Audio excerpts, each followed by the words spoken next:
Umuriro ukomeje kwaka mu burasirazuba bwa Repubulika ya Demokarasi ya Kongo. Ntabwo ari aho gusa kuko ubu ngubu ab'i Burundi nabo batangiye kumva umuriro wa M23. Abarwanyi ba General Sultan Makenga. Kuki Uburundi bwishoye muri intambara mu burasirazuba bwa Repubulika ya Demokarasi ya Kongo? Mutere udutebe mwicare tuganire turebere hamwe impamvu ndetse bikomeje kugenda biba ubu ngubu ku mirongo y'urugamba kugeza amagingo ngayo bivuga ko igihugu cy'Urundi cyatangiye kuraswaho na M23 nk'amakuru akomeza kugenda abigaragaza muri rusange. Uyu mutwe wa M23 kuri uyu wa gatanu tariki ya 5 Ukuboza warashe ku butaka bw'u Burundi nyuma y'igihe ingabo z'iki gihugu zisuka amabombe mu bice bituwe n'abaturage benshi cyane mu ntara ya Kivu y'Amajyepfo. Amakuru aturuka mu Burundi avuga ko ku isaha z'igitondo Alliance Fleuve Congo M23 yarashe igisasu ahitwa Nyakagunda ahari muri zone ya Rugombo iherereye mu yahoze ari intara ya Cibitoke. Ni igisasu amakuru avuga ko cyakomerekeje umwana w'imyaka igera kuri 3.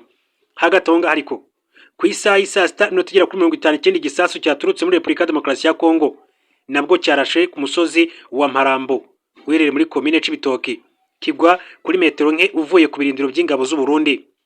Ambasaderi Alain Nyamitwe wigeze kuba minisitiri w'ububanyi n'amahanga w'u Burundi abinyujije ku rubuga rwe rwa X rwose Twitter yavuze ko kuba biriya bisasu byarashwe atari kwica mu buryo bubabaje amategeko mpuzamahanga gusa ahubwo ni n'igitero kigaragara kandi cyeruye ku busugire bw'igihugu cy'u Burundi.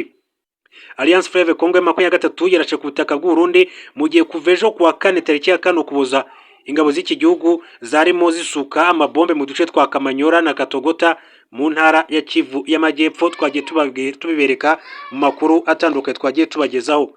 Ni byinshi cyane rero umuriro ukomeje kugenda waka. M23 iragenda ku irasa kuri abarwanyi ba kuri zingabo z'u Burundi FARDC ndetse n'abandi benshi batandukanye, aho ibintu umuntu yavuga ko byahinduye isu. Tuganire kandi namwe mumbwire uko mubyumva. Nibisasu abayobozi ba Alliance Fleuve Congo bemeza ko byiciwemo abaturage benshi cyane, abandi barakomereka, binasenya ibikorwa remezo birimo amashuri ndetse n'inzu nyinshi cyane z'abaturage. Ibisasu by'ingabo z'u Burundi muri turiya duce twombi kandi byatumye abaturage benshi cyane bava mu byabo barahunga, bamwe bahunga berekeza mu mujyi wa Uvira, mu gihe abarenga 500 bahisemo kujya mu gihugu cy'u Rwanda nk'uko amakuru akomeza kugenda abishimangira. Kuki ingabo z'u Burundi zishoye muri uyu muriro? Kuki President Neva yafashe icyemezo cyo kohereza ingabo z'u Burundi mu mirwano yo mu burasirazuba bwa Repubulika ya Demokarasi ya Kongo? Ibi byanakuruye umwuka mubi mu gihugu cy'u Burundi, aho abamwe mu basirikare bagiye bajya muri Kongo, bamwe bagiye bagwa muri ibi bitero bitandukanye, kuko nk'amakuru avuga yuko ku munsi w'ejo muri mirwano ikomeye cyane yasakiranyije M23 ndetse n'izingabo z'u Burundi FARDC, FDLR ndetse na Wazalendo, bivugwa ko ari abasirikare benshi cyane biganjemo kandi amapeti aremereye cyane baguye muri iyi ntambara nk'uko amakuru akomeza kugenda bishimangira. Hagati aho ngaho ariko kandi amakuru aravuga yuko Burundi buri mugambi wo gukora ibihumbi by'imyambaro isa n'impuzankano y'ingabo z'u Rwanda RDF ndetse neza Repubulika Iharanira Demokarasi ya Kongo. Amakuru yo mugambi yatanzwe na bamwe mu bakozi b'uruganda rukorera imyambaro mu Burundi rwitwa East African Textile Manufacturers. Ku itariki 28 Ugushyingo nibwo uru ruganda rukorera mu mujyi wa Gitega rwatashywe na Perezida Evariste Ndayishimiye, ubwo umukuru w'igihugu cy'u Burundi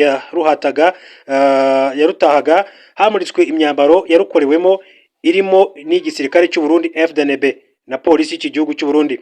Umwe mu bayobozi b'uruganda East African Textile Manufacturers utifuje ko amazina ye amenyekana yabwiye Radio Publique Africaine ko nubwo mu kwezi gushize aribwo ruriya ruganda rwafunguwe, ubwo rwatangiye imirimo mu mezi 5 ashize ndetse ko muri ayo mezi rwarimo rukora imyambaro rwihishwa.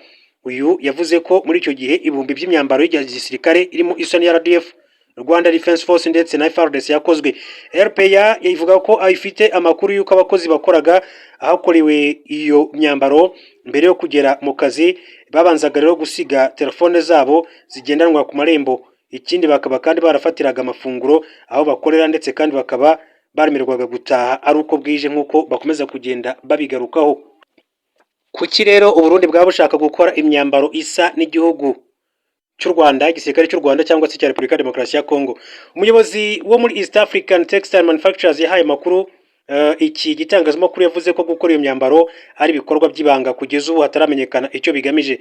Radio Publique Africaine iravuga ko ubuyobozi bwa RDF bwabibwiye ko nta soko bwigeze butanga ryo gukorerwa imyambaro ya gisirikare iturutse mu Burundi mbere yo kutagira ikindi buvuga ku myambaro yakozwe. Umuvugizi wa FARDC General Major Sylvain Kenge we ubwo yabazwaga niba hari imyambaro ingabo za RDC zaba zaratumije mu Burundi yanze kubyemeza cyangwa ngo abihakane, avuga ko ibijyanye n'ibikoresho bitari mu bubasha bwe nk'uko yagiye abigarukaho. Byinshi rero bikomeza kugenda abivugwa. Umuvugizi wa FARDC General Major Sylvain Kenge Bomusa we ubwo yabazwaga niba hari imyambaro ingabo za RDC zaba zaratumije mu Burundi yanze kubyemeza cyangwa abihakane, avuga ko ibijyanye n'ibikoresho bitari mu bubasha bwe.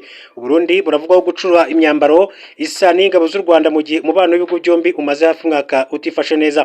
U Rwanda kandi rumaze igihe rudacana uwaka na RDC, igihugu muri iki gihe gifitanye umubano udasanzwe n'u Burundi. Kuri ubu ingabo kandi z'ibihugu byombi zihanganye mu ntambara n'umutwe wa AFC M23 byemeza ko ushyigikiwe n'u Rwanda, ndetse bivuga ko iyo ntambara inarimo ingabo zarwo.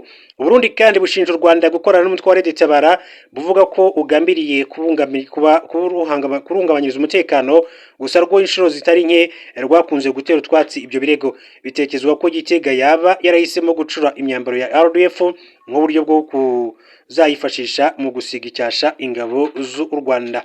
Ubu ngubu nibyo bikomeje kugenda bigaruka muri rusange. Amakuru y'ubutasi rero akaba ari uko abakomeza kugenda atugeraho.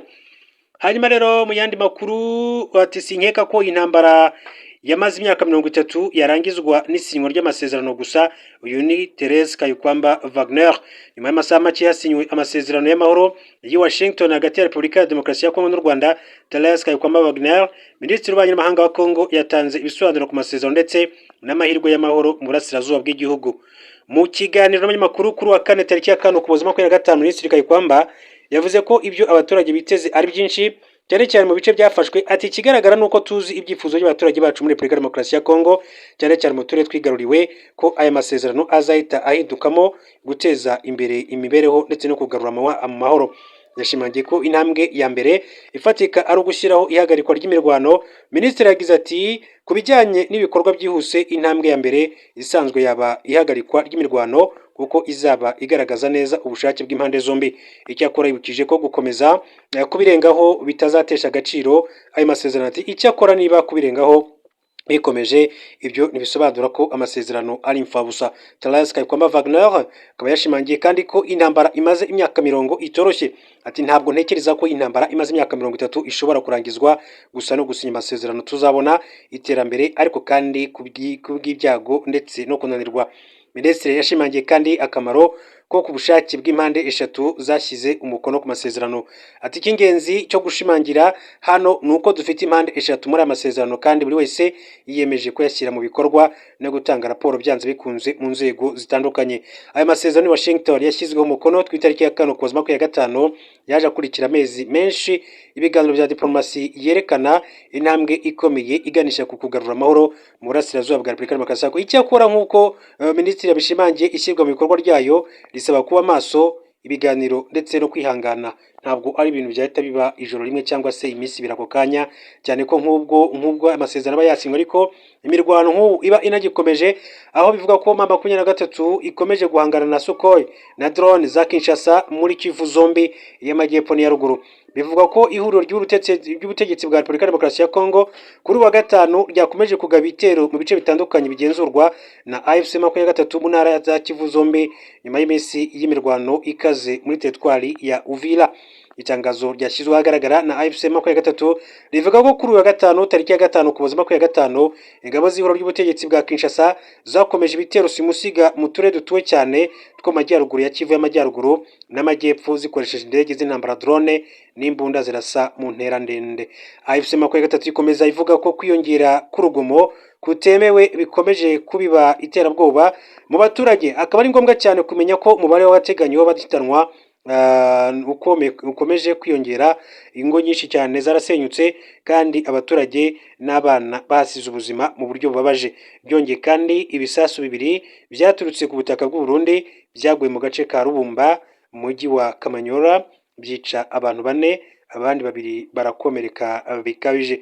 Uturere twabahotewe umwe Emmanuel Barebwa, imyaka 37, agace ka Rubumba yakomeretse babiri. Yvonne Frua imyaka 25 agace ka Rubumba yapfuye batatu. Adeline Barebwa imyaka 3 agace ka Rubumba yapfuye bane. Hanyuma rero kandi Richard Barebwa imyaka 11 agace ka Rubumba batanu. Sifa Muhendwa imyaka 32 nyina wa Chikuru Lutwamungu agace ka Rubumba yakomeretse batandatu. Chikuru niwe n'abandi benshi cyane batandukanye muri rusange. Imirwano iravugwa nyuma y'amasaha make Repubulika Demokarasi ya Kongo n'u Rwanda bishyize umukono ku masezerano impande zombi zizera ko azashyira iherezo ku makimbirane amaze imyaka isaga 30 mu burasirazuba bwa Kongo. Hanyuma nk'uko bikomeza kugenda bigarukwa byinshi cyane rero bikomeje kugenda bivugwa muri rusange muri ibi bice byo mu burasirazuba bwa Kongo.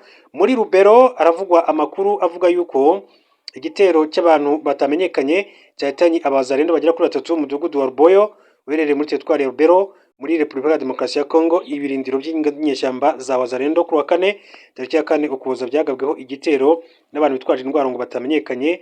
3 mu wazarendo rero basiga ubuzima. Amakuru avuga ko abantu 3 bo mutwe wa UPLS bishwe n'imbunda 3 za AK47 zijyanyanwa n'abateye umwirondoro wabo utaramenyekana.